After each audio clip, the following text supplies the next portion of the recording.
దివంగత రాజీవ్ గాంధీ మాజీ ప్రధాని, మహనీయుడు, దేశం కోసం ప్రాణాలర్పించిన నేత. ఆయనకు ఇప్పటికీ అనేక విధాలుగా గౌరవించుకున్నాం, మరింతగా కూడా గౌరవించుకోవచ్చు, అభ్యంతరమేమీ లేదు. కానీ రాజీవ్ గాంధీకి తెలంగాణకు ఏ సంబంధం ఉంది? విగ్రహం ఇప్పుడే ఎందుకు, ఇక్కడే ఎందుకు? తెలంగాణ తల్లి విగ్రహం ప్రతిష్ఠించాలని సంకల్పించిన చోటే పట్టుబట్టి రాజీవ్ గాంధీ విగ్రహం పెట్టాల్సిన అవసరం ఏముంది? ఈ వీడియోలో తెలుసుకుందాం. అంబేద్కర్ రచించిన రాజ్యాంగం వల్ల తెలంగాణ రాష్ట్రంగా అవతరించింది. ఆ సమున్నత వ్యక్తిత్వాన్ని ప్రతిఫలించే భారీ విగ్రహం అటువైపు. వందలాది అమరుల ఆకాంక్షల ఫలంగా తెలంగాణ రాష్ట్రం ఆవిర్భవించింది. వారి సముజ్వల త్యాగాన్ని ప్రజ్వలించే అమరజ్యోతి ఇటువైపు. ఈ రెండింటి మధ్యలో 4.5 కోట్ల ప్రజల ఆశలను నెరవేర్చాల్సిన పాలకుల కొలువు సచివాలయం.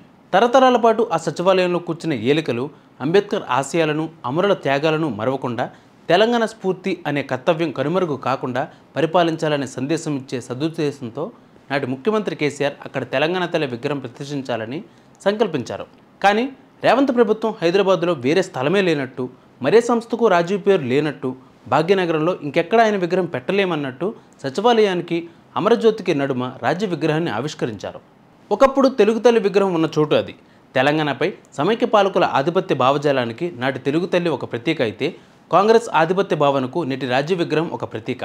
తెలంగాణ ఆత్మను అవమానించి, ఆత్మగౌరవాన్ని ఢిల్లీకి తాకట్టు పెట్టి, పదవుల కోసం పాదాలకు మోకరిల్లే మనస్తత్వాల వికృత క్రీడ ఇది కాదంటారా? నిజానికి దివంగత రాజీవ్ గాంధీయే బతికి ఉన్న ఈ దుర్మార్గాన్ని సహించేవారు కాదేమో.